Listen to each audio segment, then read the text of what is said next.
voy a permitir leer de los versículos del 1 hasta el versículo 38. Lucas capítulo 1, versículos del 1 hasta el 38. Que dice así la palabra de Dios.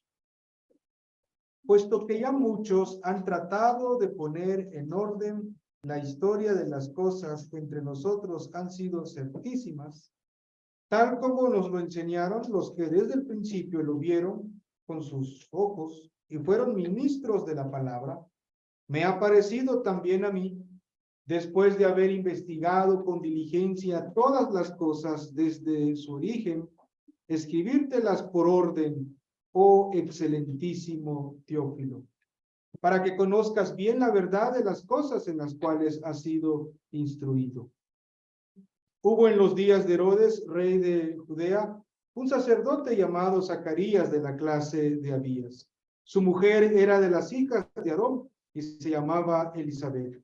Ambos eran justos delante de Dios y andaban irreprensibles en todos los mandamientos y ordenanzas del Señor. Pero no tenían hijos, porque Elisabet era estéril y ambos eran ya de edad avanzada. Aconteció que, ejerciendo Zacarías el sacerdocio delante de Dios, según el orden de su clase, conforme a la costumbre del sacerdocio, le tocó en suerte ofrecer el incienso, entrando en el santuario del Señor. Y toda la multitud del pueblo estaba fuera orando a la hora del incienso. Y se le apareció un ángel del Señor puesto en pie a la derecha del altar del incienso. Y se turbó Zacarías al verle, y le sobrecogió temor. Pero el ángel le dijo: Zacarías, no temas, porque tu oración ha sido oída, y tu mujer Elisabet te dará a luz un hijo, y llamarás su nombre Juan. Y tendrás gozo y alegría, y muchos se regocijarán de su nacimiento, porque será grande delante de Dios. No beberá vino ni sidra, y será lleno del Espíritu Santo, aún desde el vientre de su madre. Y hará que muchos de los hijos de Israel se conviertan al Señor Dios de ellos, e irán delante de él con espíritu y el poder de Elías, para hacer volver los corazones de los padres a los hijos y de los rebeldes a la prudencia de los justos, para preparar al Señor un pueblo bien dispuesto. Dijo Zacarías al ángel: ¿en qué conoceré esto? Porque yo soy viejo y mi mujer es de edad avanzada. Respondiendo el ángel le dijo: yo soy Gabriel, que estoy delante de Dios, y he sido enviado a hablarte y darte estas buenas nuevas. Y ahora quedarás mudo y no podrás hablar hasta el día en que esto se haga, por cuanto no creísteis mis palabras, las cuales se cumplirán a su tiempo. Y el pueblo estaba esperando a Zacarías, y se extrañaba de que él se demorase en el santuario. Pero cuando salió, no les podía hablar, y comprendieron que había visto visión en el santuario. Él les hablaba por señas y permaneció mudo. Y cumplidos los días de su ministerio, se fue a su casa. Después de aquellos días, concibió su mujer Elisabet y se recluyó en casa por 5 meses, diciendo: así ha hecho conmigo el Señor en los días en que se dignó a quitar mi afrenta entre los hombres. Al 6º mes, el ángel Gabriel fue enviado por Dios a una ciudad de Galilea llamada Nazaret, a una virgen desposada con un varón que se llamaba José, de la casa de David, y el nombre de la virgen era María. Y entrando el ángel en donde ella estaba, dijo: salve, muy favorecida, el Señor es contigo, bendita tú entre las mujeres. Mas ella, cuando le vio, se turbó por las palabras y pensaba: ¿qué salutación sería esta? Entonces el ángel le dijo: María, no temas, porque has hallado gracia delante de Dios. Y ahora concebirás en tu vientre y darás a luz un hijo, y llamarás su nombre Jesús. Este será grande y será llamado Hijo del Altísimo, y el Señor Dios le dará el trono de David su padre, y reinará sobre la casa de Jacob para siempre, y su reino no tendrá fin. Entonces María dijo al ángel: ¿Cómo será esto? Pues no conozco varón. Respondiendo el ángel le dijo: el Espíritu Santo vendrá sobre ti, y el poder del Altísimo te cubrirá con su sombra, por lo cual también el santo ser que nacerá será llamado Hijo de Dios. Y he aquí, tu pariente Elizabeth, ella también ha concebido un hijo en su vejez, y este es el 6º mes para ella, la que llamaban estéril, porque nada hay imposible para Dios. Entonces María dijo: he aquí la sierva del Señor, hágase conmigo conforme a tu palabra. Y el ángel se fue de su presencia. Versículo 35 de este relato que hemos leído, este último relato, dice: respondiendo el ángel le dijo: el Espíritu Santo vendrá sobre ti, y el poder del Altísimo te cubrirá con su sombra, por lo cual también el santo ser que nacerá será llamado Hijo de Dios. Será llamado Hijo de Dios. Ese es el tema de esta tarde, que hoy vamos a pensar a la luz de la palabra de Dios. La semana pasada mencionamos que en términos generales, el Evangelio de Lucas tiene 3 partes muy identificables. De hecho, el resto de los evangelios sinópticos también muestran estas 3 partes muy identificables. Dijimos que tiene un inicio. Nos habla el inicio de la llegada del Hijo de Dios. En este caso, con Lucas, del capítulo 1 al capítulo 4, encontramos este hecho. Después, Lucas va a hablar del desarrollo del ministerio de Cristo aquí sobre la tierra, desde el capítulo 4 hasta el capítulo 19. Toda esa sección, Lucas nos habla del desarrollo del ministerio de Jesús.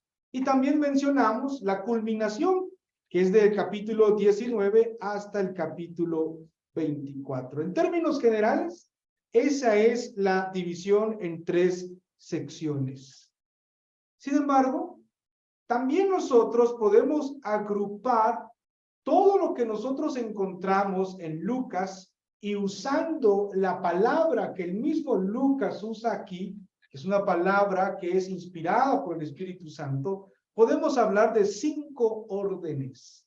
Hay 5 secciones, o como Lucas dice, para que conozcas el orden, 5 órdenes en el Evangelio. El primer orden trata acerca de la presentación de Cristo. El primer orden se dedica a hablar de eso. Nos da a conocer quién es Cristo, cómo llega. Y estos van del capítulo 1 al capítulo 4, versículo 13. Allí está la presentación de Cristo.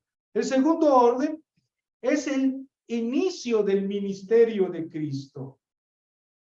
Lo que Lucas va a plasmar aquí es cómo inicia, qué es lo que empieza a desarrollar, quiénes son los primeros a los cuales él empieza a llamar. Y de aquí nosotros lo encontramos desde el capítulo 4 hasta versículo 14, hasta el 9, versículo 50, el inicio del ministerio de Cristo. El tercer orden que Lucas agrupa aquí, muy claramente identificable, podemos hablar de la peregrinación educativa de Cristo. El ministerio de Cristo también resalta este hecho, que él estuvo educando a los suyos, estuvo enseñando a sus discípulos. Cristo como maestro es retratado en toda esta sección, desde el capítulo 9, versículo 51, hasta el capítulo 19, versículo 27, casi 10 capítulos haciendo referencia a esto. El cuarto orden que Lucas plasma aquí es el rechazo del ministerio de Cristo. La oposición y los incrédulos rechazan lo que Cristo vino a hacer en este mundo. Y este va desde capítulo 19, versículo 28, hasta el 23, hasta el 56, versículo 56. Toda esa sección es mostrarnos cómo los suyos rechazan a Cristo, cómo la oposición rechaza a Cristo, cómo los incrédulos rechazan también a Cristo. Y el quinto orden que Lucas plasma, podemos titularlo la victoria de Cristo. Cristo vino a cumplir, a realizar una tarea objetiva. Y el último capítulo, capítulo 24, nos habla de eso, que Él tuvo la victoria al realizar esta obra que vino a realizar. 5 órdenes nosotros encontramos en Lucas. No necesariamente dijimos que era un orden cronológico, sino que este arreglo que Lucas hace, que es inspirado por el Espíritu Santo, nos ubica cuando nosotros leamos cada sección. Ahora nos encontramos en el relato del nacimiento del Mesías, que tiene que ver con el orden de la presentación de Cristo. ¿Quién es el Mesías? También mencionamos la semana pasada que ambas historias son historias reales, pero también nos recuerda mucho y trae a nuestra memoria la importancia de la maternidad. Hablar de la maternidad tiene mucho sentido y mucho significado.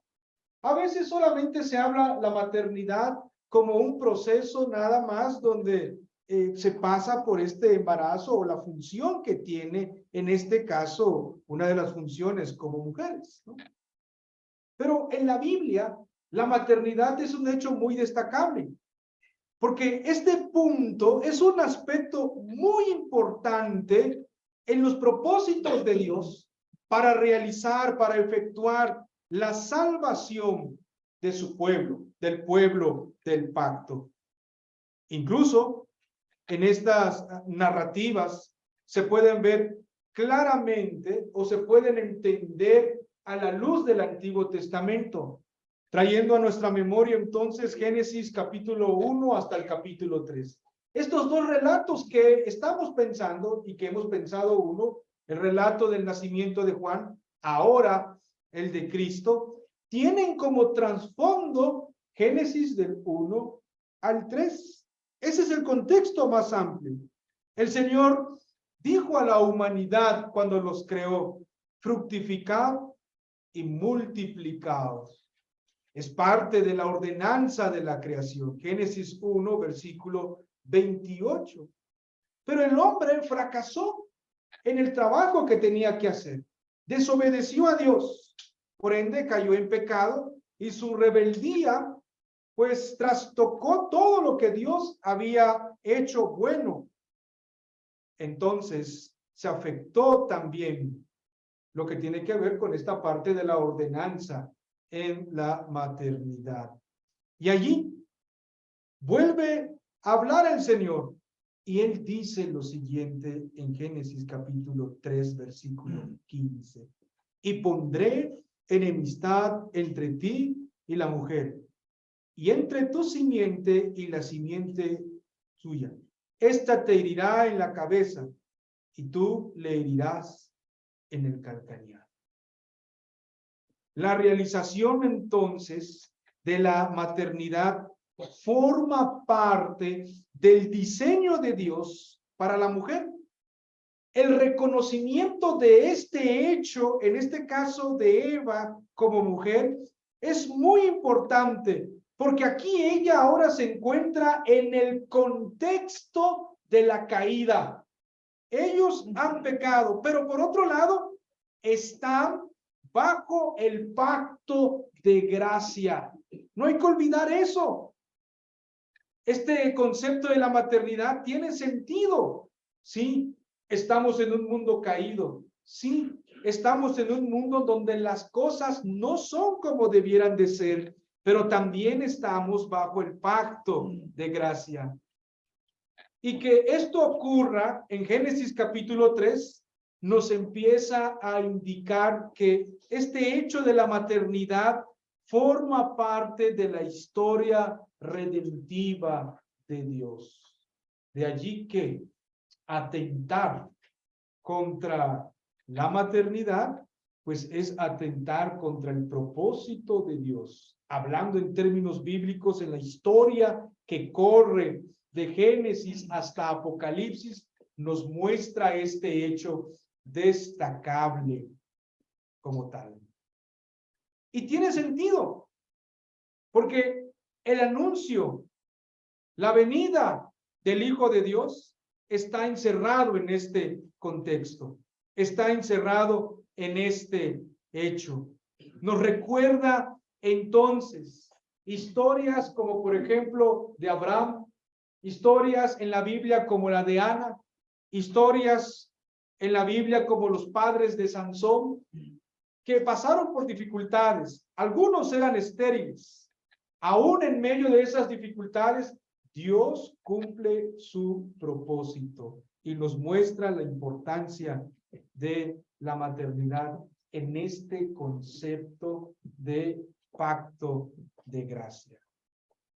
Bueno, y por medio de este segundo relato que nosotros vamos a estudiar, que es un relato milagroso, que es un relato único y especial, porque tiene que ver con el nacimiento del Mesías, nuevamente se van a enfatizar tres cosas. Y pareciera que al colocar juntos estos dos relatos, el de Juan y el del Mesías que viene, nuevamente recalca lo que mencionamos la semana pasada, para que quede en la conciencia de los lectores, en primer lugar, que Dios sigue estando en control de la historia. Dios controla la historia, no nosotros. Es el Señor que tiene todo bajo su control. En segundo lugar, los dos relatos enfatizan que es Dios quien anuncia las buenas noticias. Él es quien tiene buenas nuevas. Él las trae y nosotros las podemos saber a la luz de las Escrituras. Y en tercer lugar, Dios da una señal poderosa para que, en este caso, María y nosotros también sepamos que Dios cumple sus promesas, que Él no abandona a su pueblo. Entonces, vamos a ver estas tres cosas en este relato que nosotros tenemos en Lucas a partir del versículo 26 hasta el 38. Veamos cómo Dios está en control de la historia. Dice el versículo 26, y ahí lo tienen en su Biblia, dice: al sexto mes, el ángel Gabriel fue enviado por Dios a una ciudad de Galilea llamada Nazaret. Casi en nuestra lectura en español casi no se nota. La semana pasada mencioné que el relato del nacimiento de Juan tiene una estructura también muy peculiar. Hablábamos de que esa estructura literaria, en esa unidad de sentido, se le conoce como un quiasmo. Algunos, para hacerlo aún más gráfico y lo entendamos, es la estructura del sándwich. ¿Saben qué? El sándwich tiene dos panes y en medio pues está la carne y el jamón o lo que ustedes quieran colocarle. En términos literarios también hay algo así. Y así como en el relato de Juan, el nacimiento, tiene esa estructura, también aquí, en el relato del nacimiento de Jesús, encontramos esta estructura quiástica. Vean, en primer lugar, o inciso A, nos va a hablar de la aparición, del saludo del ángel, de la presentación de María como una virgen desposada con José. Y la A', el otro extremo, nos presenta la respuesta de María al anuncio que el ángel hace. Y el ángel se va. Aparece con María y termina con María el relato. Después nos presenta B o 2, la sorpresa de María ante el saludo. Y esa llamada que el ángel hace, donde ella siente temor.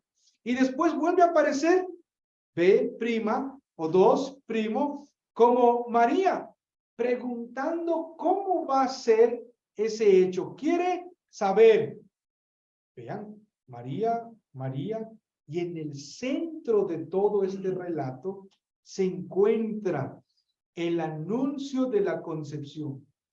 Habla de que María ha sido favorecida por Dios y que el hijo que va a nacer, dice el texto, será llamado Hijo de Dios. En otras palabras, el centro de esta narrativa es el Evangelio. Son las buenas noticias, son las buenas nuevas. Este es el centro del relato. Y eso es lo que nosotros debemos destacar también en nuestro estudio, en nuestro sermón, en nuestras lecturas. Debemos ver el Evangelio. Debemos notar que el centro es Cristo, que Él viene. Y hay que tomarlo en cuenta cuando leamos esta narrativa. Veamos entonces cómo empieza y nos habla acerca del embarazo de Elizabeth. El versículo 26 empieza diciendo, al 6º mes. Esta indicación de al 6º mes no está hablando en términos cronológicos, en términos de historia, en cierto modo. Es una referencia al embarazo de Elizabeth que también va a ser tocado casi al final de este relato. Y es una manera de recordarnos a nosotros los lectores y recordarle allí también a María que el Señor Dios está en control de la historia. Pero a veces solemos hablar cuando mencionamos de que Dios está en control de la historia, de que Dios irrumpe en la historia, de que Dios entra en la historia. No cabe duda, Dios hace eso. Pero también debemos enfatizar que el Señor Dios es el que hace historia. Él lo está haciendo. Él ha trazado la historia. Y nosotros como seres humanos experimentamos, vemos cómo el Señor, que esa historia que Él ha trazado, lo está tejiendo. Y podemos contemplar la historia, donde no solamente irrumpe, sino que Él está construyendo la historia, porque es el Señor Dios. ¿Significa eso que cuando hablamos de historia, no estamos diciendo que la historia está por allí, solita está corriendo como si fuese algo sin sentido? Es Dios quien está en control de la historia. Es Dios quien está haciendo historia, construyendo la historia. A pesar de que Él lo ha trazado, nosotros lo experimentamos de esta manera. Vemos que Dios guía todas las cosas para cumplir su propósito. Y ahí menciona en el versículo 26 que Gabriel fue enviado por Dios a una ciudad en Galilea llamada Nazaret. Los nombres aquí son importantes en el relato, porque Nazaret en realidad no figura mucho en la literatura intertestamental. No figura mucho. De hecho, es una ciudad insignificante, una ciudad que no se menciona ni por los rabinos o literatura de los rabinos. Y también noten que en el relato del nacimiento de Juan, todo se encuentra en el templo. Ahora se pasa del templo a un pueblito sin importancia en Galilea. Y que Lucas nos muestre esto es otra forma también de decirnos que mientras los impíos están ocupados en sus quehaceres, mientras los políticos de aquella época como Herodes, como vimos, están ocupados en su política, mientras los meros religiosos están ocupados en lo que tienen que hacer solo en letra, lo están haciendo, el Señor Dios está obrando, tejiendo, construyendo, controlando la historia en beneficio de su pueblo. Él lo está haciendo. El pueblo de Dios está a punto de escuchar lo que Dios va a hacer. Además, observen en el texto que se repite 2 veces una palabra en el versículo 27. Dice, a una virgen desposada con un varón que se llamaba José, de la casa de David, y el nombre de la Virgen María. La palabra que se repite 2 veces es la palabra virgen, con el propósito de enfatizar que la acción de Dios va a ser algo milagroso, que la acción de Dios ahora en esta historia que Él está controlando es único en su clase. Y esto es un contraste también con el relato anterior, porque las acciones que se realizaron con Elizabeth tienen su trasfondo también en el Antiguo Testamento. Ya se había hecho, pero la concepción virginal era un acto sin precedentes. Era un acto único. Asimismo, el matrimonio de María con José está en conexión con lo que este niño va a hacer. En este caso, va a ser del linaje de David. Y aquí encontramos las implicaciones mesiánicas de quién será este niño. Notemos entonces que este énfasis que aquí se coloca de una virgen es para resaltar y recalcar el poder de Dios para obrar, que es un contraste fuerte con la narrativa anterior. Y de ahí se escucha un saludo inesperado en el versículo 28. Porque nos muestra que es Dios quien muestra su favor. La frase que dice allí, el Señor está contigo, en el texto griego no tiene un verbo. La traducción al español pues lo tiene ese verbo.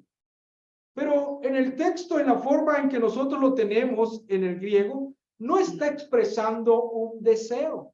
No es un deseo, sino que es una realidad.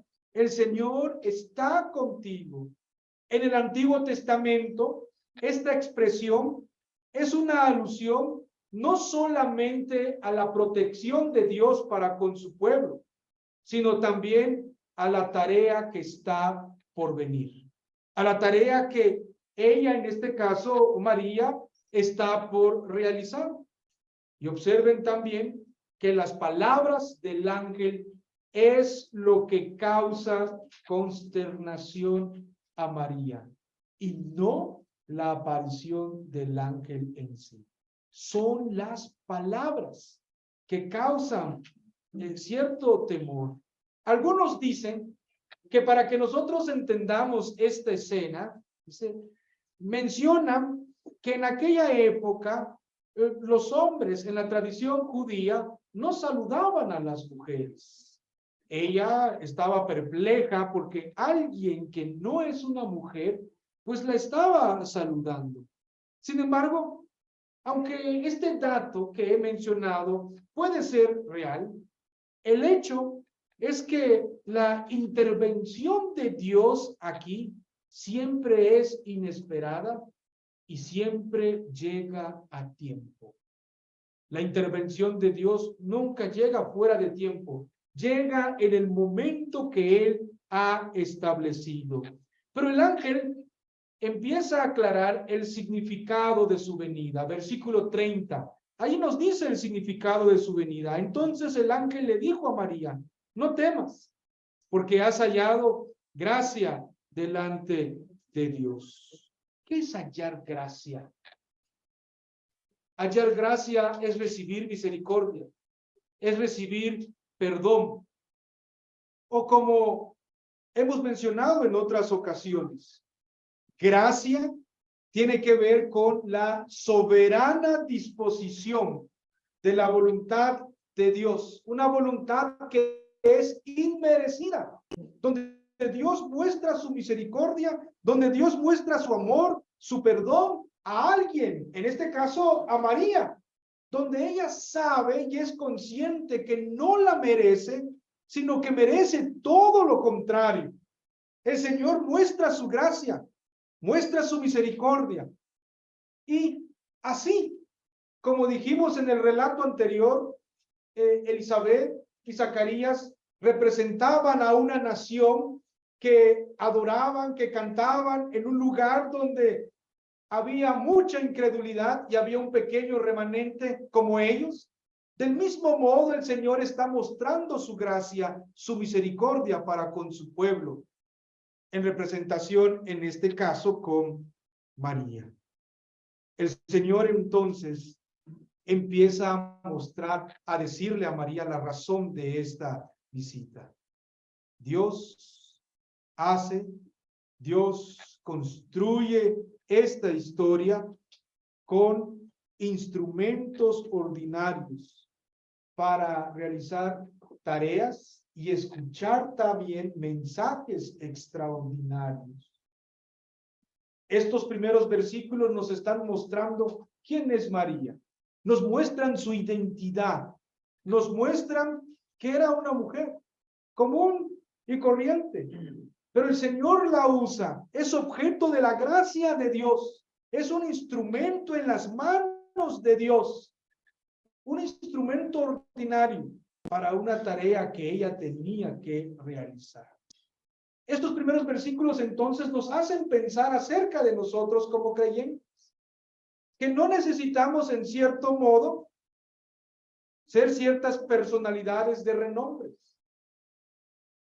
No despreciamos nada de eso, sino no anteponemos en cierto modo el título, sino que nosotros nos miramos como criaturas hechas a la imagen de Dios, redimidos por la sangre de nuestro Señor Jesucristo, y que es por su gracia que cada uno de nosotros que estamos aquí podemos ser utilizados como instrumentos de Dios para bendición hacia otros. Y esto lo hacemos en Cristo Jesús. No lo hacemos por nuestras propias fuerzas. Entender que es la gracia de Dios que nos mueve a nosotros, nos hace descansar en Él. Nuestras obras tienen sentido entonces para su gloria cuando lo que nosotros hacemos descansa en Cristo. Si lo que tú haces, si lo que tú estás a punto de realizar no descansa en el Señor, significa que la obra que tú haces o quieres realizar es para tu propia gloria y no para el Señor. En estos primeros versículos entonces vemos cómo el Señor está controlando la historia. Dios escoge a una virgen por pura gracia para empezar a mostrar su bendición a su pueblo. Y lo hace, lo segundo, es porque Dios empieza a anunciar las buenas noticias. Es Dios quien trae buenas nuevas. ¿Cuál es el regalo? El regalo es un hijo. La gracia que María recibe es el regalo de un hijo. El mensajero que Dios envía empieza a hablar de este hijo. Esas son las buenas noticias. Y hace 7 predicciones acerca del hijo. Del versículo 31 hasta el versículo 33, notamos estas predicciones. Nos revela la identidad del hijo. Nos dice quién es. Nos habla de su nacimiento milagroso. Nos muestra acerca de la tarea que va a realizar y lo que él es en realidad.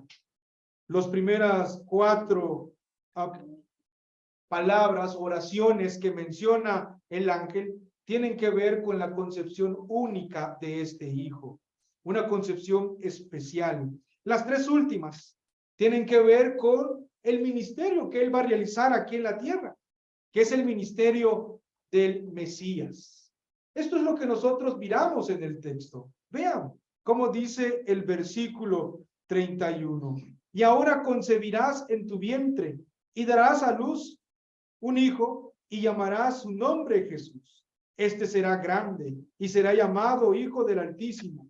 Y el Señor Dios le dará el trono de David su padre y reinará sobre la casa de Jacob para siempre y su reino no tendrá fin. Una virgen dice concebirá. Es lo que dice el texto. Y aquí encontramos el contraste. Mientras Elizabeth dará a luz a un hijo, a Zacarías, y por los medios naturales en cómo se concibe un hijo, Elizabeth y Zacarías, aquí con María, no es por las cuestiones naturales o la forma natural. Aquí está diciendo el texto que una virgen concebirá, que no será en cierto modo hijo de José. Allí vemos lo milagroso de esta concepción. También se menciona el nombre de este niño y hace referencia a que se llama Jesús. Lucas aquí está enfatizando lo que el Espíritu Santo está haciendo, el crear el templo de la habitación del Hijo de Dios, pero también el nombre Jesús, que nos recuerda que Él estará sujeto a todo lo que el Señor ha realizado, que Él será un siervo obediente, fiel, que va a cumplir con esa tarea. Y el texto sigue diciendo, será grande. Esta expresión de que será grande es una expresión que se usa en el Antiguo Testamento para hacer referencia a Dios. Deuteronomio capítulo 10, versículo 17, menciona este hecho. Y aquí está aplicado a Cristo. Cristo será llamado grande. Y con esto se hace referencia a esta divinidad de Jesús. Además, noten que en el relato del nacimiento de Juan solamente dice será grande delante del Señor. Y Jesús en este evangelio nos va a decir qué es lo que significa ser grande. En Lucas 22 del 26 al 27, Jesús dice que la grandeza tiene que ver con servir a otros.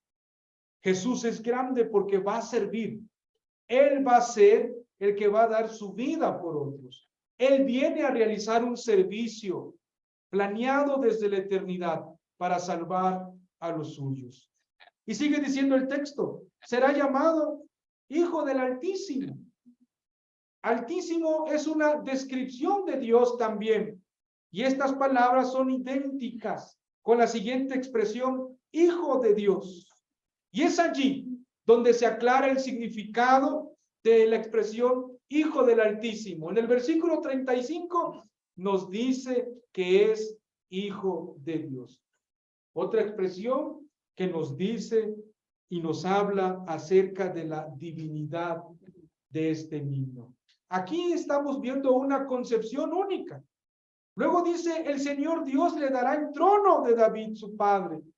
Estas son palabras del Antiguo Testamento. La promesa que Dios le dio a David de que le daría un reino perpetuo, de que de su linaje vendría uno que sería hijo de David, pero también señor de David, cumpliéndose aquel que levantaría por completo un nuevo templo, una nueva casa, un pueblo donde él sería el rey. Y lo dice en las siguientes oraciones. Reinará sobre la casa de Jacob. Y después dice, y su reino no tendrá fin. Él es rey. Y su reinado es completamente distinto a los reinados humanos. Es un reinado eterno. Jesús, en otras palabras, es el rey de Israel. Con todas estas descripciones que el ángel les está diciendo, podemos saber la identidad de este niño. ¿Quién es este niño que aquí está siendo anunciado? Esas son las buenas noticias. Ese es el evangelio. Todo esto entonces enfatiza que Jesús es el Mesías esperado, pero su concepción es milagrosa.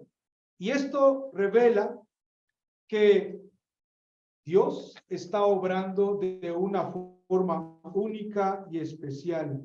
Y revela también que el Hijo de Dios está en una relación filial eterna, pero que nosotros podemos entenderlo a la luz de lo que Dios está haciendo. Y entonces, cuando María recibe el Evangelio de Dios, porque María está recibiendo el Evangelio de Dios en la narrativa, ella pregunta, ¿cómo podrá ser esto? Y no pregunta, ¿cómo puede ser esto? Esas son las diferencias entre la pregunta de Zacarías y María. La semana pasada vimos que la pregunta de Zacarías era una pregunta con incredulidad. Ella está preguntando, pero en su pregunta no está pidiendo una señal.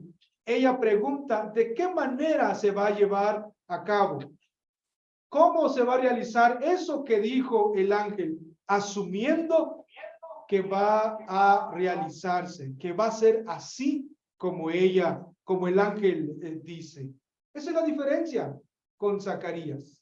Zacarías en incredulidad responde. Zacarías se olvidó de que Dios había actuado con otras mujeres estériles, pero María pregunta, ¿cómo podrá ser esto? Ya que ella va a decir, no ha tenido relaciones sexuales, la forma natural. Observen que Lucas para nada va a resaltar la virginidad de María. No lo va a resaltar, aunque lo enfatiza, pero el énfasis está en función de ser un obstáculo. Su virginidad es un obstáculo. No es algo grandioso, sino es un obstáculo. Porque María pregunta, ¿cómo será esto? Pues no conozco varón, no es lo mismo. Su virginidad entonces es un obstáculo. Y que Lucas lo recalque es porque solamente un poder divino, solamente un poder milagroso y creativo de Dios puede realizar esto. Hay quienes enfatizan más la virginidad como un hecho sorprendente, pero aquí en el texto la virginidad es un obstáculo. María lo sabe, es consciente de ello, por eso pregunta. Y noten también la superioridad del nacimiento de este niño Jesús sobre Juan. La concepción de Juan, podemos decir, es extraordinaria, como ha ocurrido en el Antiguo Testamento con el hijo de Abraham y Sara, o Sarai como otros pronuncian. Pero el nacimiento de Jesús va más allá de lo extraordinario. María no exige ver, no exige siquiera saber, porque no puede cómo será.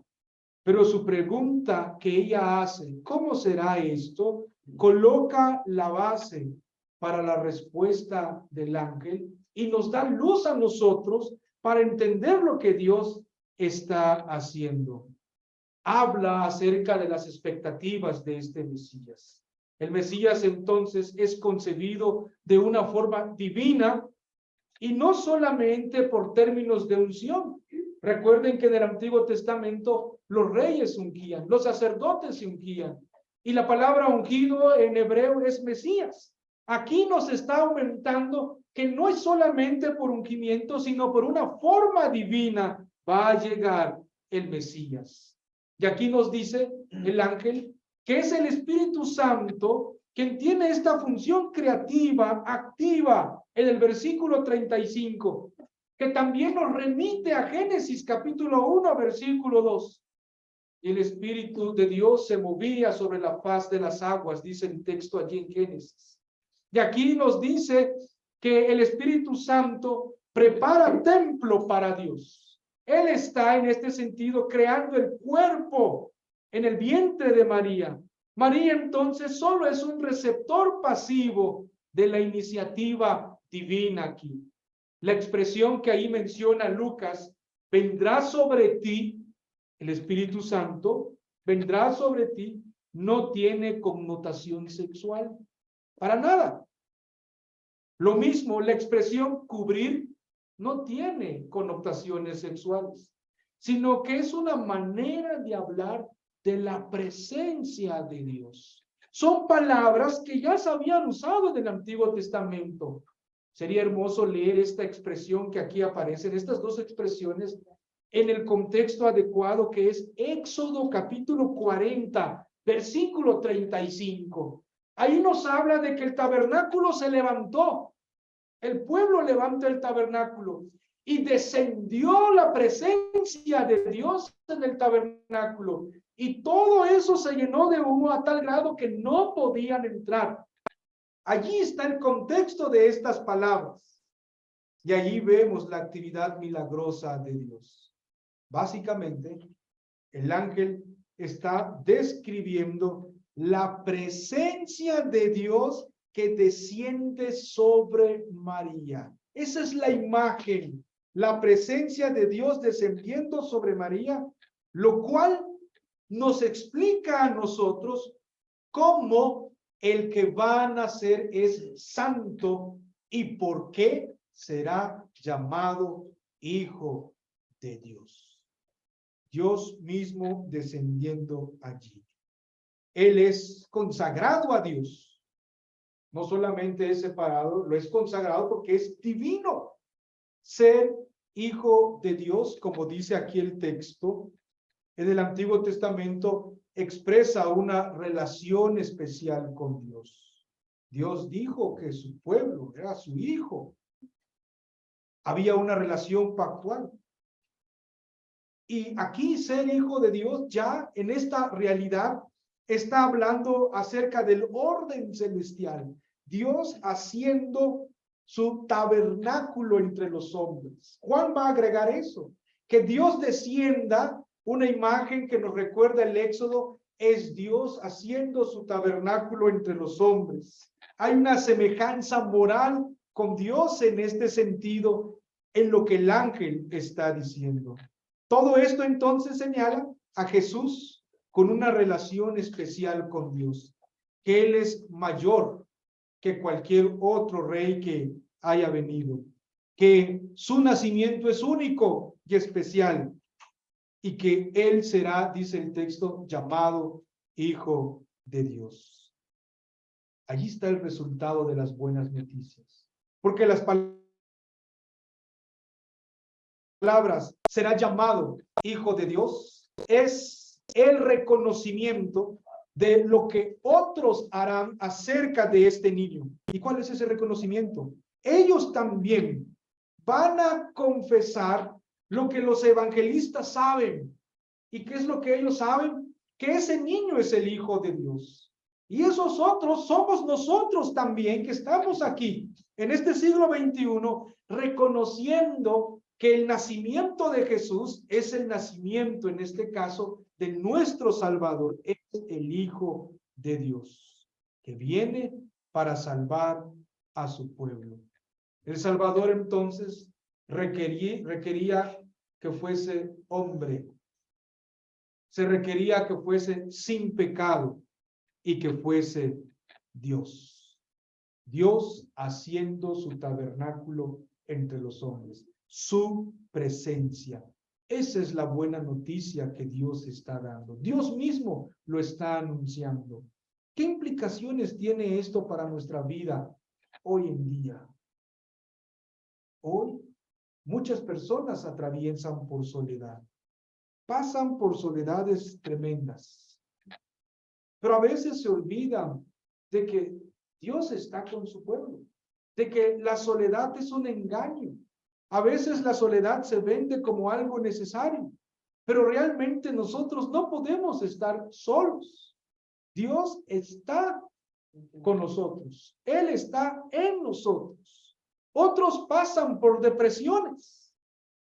Pareciera que la depresión, en cierto modo, fuera como algo característico de la humanidad. Pero debemos recordar que si Dios ha hecho su tabernáculo entre nosotros como pueblo, Dios está en nosotros y está con nosotros como pueblo. Otros atraviesan por angustias, tienen angustias por el temor, tienen angustias por el futuro, tienen angustias por el pasado, tienen angustias por muchas otras cosas económicas, pero se olvidan de que Dios ha hecho su tabernáculo entre nosotros y Dios está en nosotros, con nosotros como iglesia. Otros tienen desesperanza, Hay que recordar entonces que Él viene, que Él desciende, está allí haciendo su tabernáculo. Él es presentado aquí, no solamente a los lectores como a Teófilo, sino también a nosotros, la iglesia del siglo XXI, para que veamos y escuchemos las buenas noticias de que no estamos solos, de que no podemos estar en depresión, de que las angustias y los temores, a pesar de que nosotros experimentemos y tal vez atravesemos por ello, hay que ser conscientes de que Dios está con nosotros. Dios camina con nosotros. Él no abandona a su pueblo. Cuando nosotros sabemos de las buenas noticias, podemos descansar entonces. Cuando topemos con la soledad o la depresión o la angustia o el temor, descansar en Dios en verdad trae paz a nuestra alma y es un refrigerio para seguir adelante. Entonces, hablar de las buenas noticias es siempre reconfortante para nosotros. Esta es la buena noticia que Dios anuncia para nosotros. Pero no termina allí este relato. Lucas va a agregar que Dios da una señal de poder. Vean, Elizabeth se había aislado, así terminamos casi el sermón pasado. Había un silencio rotundo. Nadie más sabía que Elizabeth se había embarazado de las formas naturales. Pero el ángel le dice a María que una pariente suya está embarazada. Observen entonces que María no sabía de este hecho, de este embarazo de Elizabeth. Era una pariente ya mayor, sabía que era estéril. En ese sentido, ella fue una señal de que el poder de Dios estaba actuando en su parienta, de que Dios estaba actuando en Elizabeth y que las palabras que el ángel le estaba diciendo también se cumplirían como se está cumpliendo en este matrimonio de Zacarías y Elizabeth. Y el ángel dirá, nada imposible es para Dios. No hay nada imposible para Dios.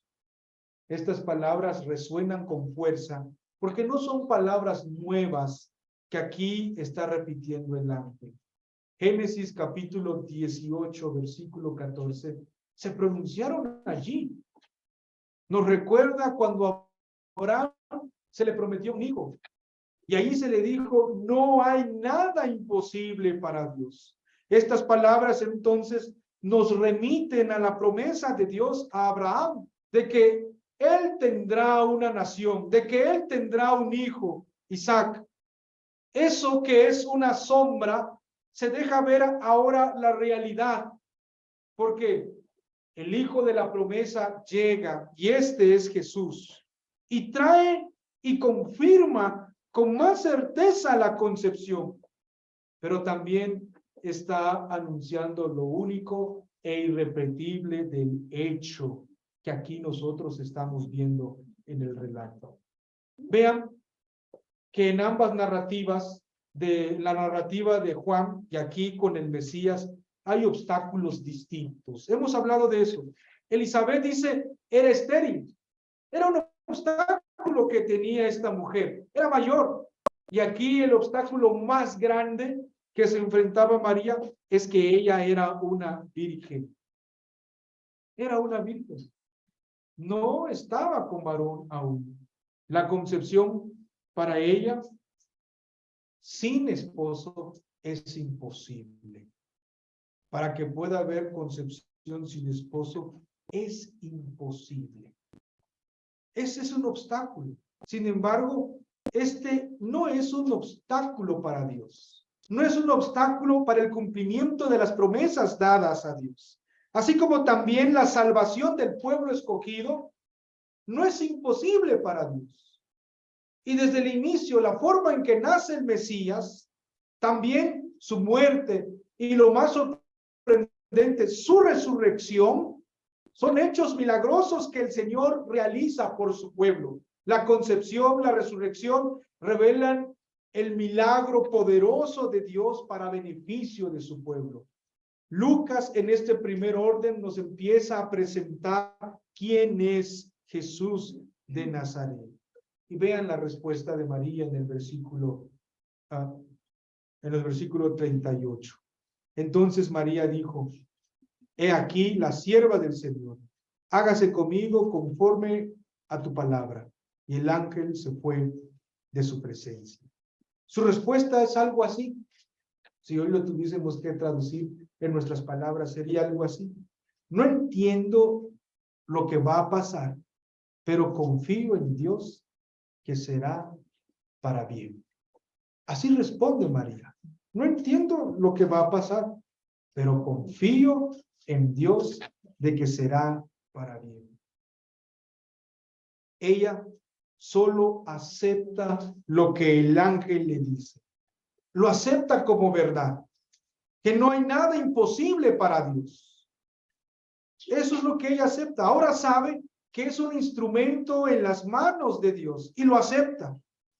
Ella desea realizar solamente la voluntad de su amo. Por eso se llama a sí mismo sierva. Se ve a sí mismo como una sierva, una esclava. Ese es el sentido. Y esto de ser esclavo también tiene que ser entendido en su contexto. En aquella época, los esclavos, pues, servían a sus amos. Y cuando un amo ya no le interesaba a un esclavo, o pues quería venderlo, y venía otro y lo compraba, lo redimía, pues este esclavo sabía que ya podía obtener la libertad o también ser libre. Pero cuando un amo lo compraba y le decía: eres libre, puedes irte, eso sorprendía a los esclavos. Pero el esclavo decía: quiero quedarme, tú me compraste, quiero servirte de por vida. Aunque ya le dio su libertad. La idea es eso. María entiende claramente lo que está pasando aquí. Y ella se identifica como sierva. Se identifica como una esclava. No está por encima de Dios. Es un instrumento. María entonces hace aquí una confesión de fe. Acepta. Y María, como representante en este sentido, en esta narrativa, representa lo que Dios pidió a Israel que fuera, que confiara en lo que Dios había dado como promesa, la venida del Mesías. Entonces, estas narrativas que hemos visto nos recuerdan completamente ambos, tanto la de Juan como la del Mesías, que Dios cumple su palabra. Él inicia todo con estos anuncios. Él inicia la historia de la salvación concreta con su pueblo con estos anuncios. Pero estos anuncios los encontramos también con los profetas del Antiguo Testamento. El nacimiento de Juan nos recuerda en cierto modo la forma en que nacían. En este sentido, Juan es el último profeta del Antiguo Testamento, y el hecho milagroso de su nacimiento señala a este otro hecho único y milagroso de la encarnación del Hijo de Dios, que él será en el relato de Lucas el foco de atención. Básicamente, Lucas nos va a hablar de la obra objetiva de Cristo que nosotros debemos tener presente, porque es la base de nuestra fe. Aprendemos entonces que el poder de Dios no solo obra en la historia del pasado, sino que Dios está obrando en el presente. Dios obra en nuestro presente, en sus propias vidas de ustedes. Así como Dios obró en el pasado, cuando los transformó, cuando les cambió la mentalidad que tenían esclavos por el pecado, Él sigue obrando en ustedes poderosamente. Las cosas que ustedes atraviesan son la forma en que Dios nos sigue puliendo a nosotros para hacer brillar más y más su imagen en nosotros. Y vale la pena decir también, la acción poderosa de Dios brilla con toda intensidad en donde se encuentran los fracasos y los límites de los creyentes en Cristo. La acción de Dios poderosa brilla en nosotros, en nuestras limitaciones, en nuestros fracasos. Claro, estamos hablando como creyentes en Cristo. Allí es donde Dios muestra su poder en nosotros. A veces queremos ver el poder de Dios y orar, pero nos olvidamos que somos seres limitados. Nos olvidamos que somos pecadores redimidos por Dios. Y Dios muestra su amor poderoso en nosotros. Tenemos que descansar en Cristo para poder servir al Señor. Tenemos que confiar en Él, estar dispuestos a obedecer al Señor, aun cuando vemos que las cosas no salen como queremos, aun cuando no entendamos por qué estamos aquí, por qué tenemos estas circunstancias. Debemos decir, Señor, no entiendo, pero confío en ti que será para nuestro bien. Señor, no entiendo por qué atravesamos estas cosas, pero confío que hay un propósito bueno en esto. Estos dos relatos nos enseñan a nosotros a interpretar nuestras circunstancias. Zacarías no interpretó bien las circunstancias, no interpretó bien los hechos, dudó de Dios, quedó mudo. María interpretó bien las cosas que estaban pasando. Confió en el Señor y él dijo, no entiendo en realidad todo lo que va a ocurrir, pero sé que habrá algo bien al final. ¿Cuáles son las circunstancias en las que te encuentras? ¿Cuáles son las situaciones que atraviesas donde no entendemos por qué pasan las cosas, pero confiamos que el Señor tiene algo bueno, su propósito en nosotros? Su evangelio ha sido predicado y es el evangelio de Dios quien nos fortalece a nosotros. Así que, mis amados hermanos, solamente en Cristo nosotros descansamos y tenemos esperanzas en Él. Nada más en Él. Vamos a orar. Padre, en ti confiamos. Nuestros ojos y lo que nosotros experimentamos, lo que nosotros vemos, a veces no son como nosotros quisiéramos. A veces, Señor, las cosas no salen como planeamos o como esperamos. Pero nos has dejado tu palabra y nosotros queremos confiar en ti. Queremos descansar en lo que tú dices. Descansamos en Cristo Jesús. Ese es el evangelio de gracia. En Él esperamos, porque sabemos que hay algo bueno para nosotros. Gracias, Señor, porque tú nunca nos abandonaste, sino que estás con tu pueblo y nos recuerdas que tu Hijo vino a buscar y a salvar lo que se había perdido. Y nosotros estábamos allí. Y aquí estamos para darte gloria y honra a ti. Bendice a tu pueblo. En el nombre de Jesús oramos. Amén. Amén. Les invito.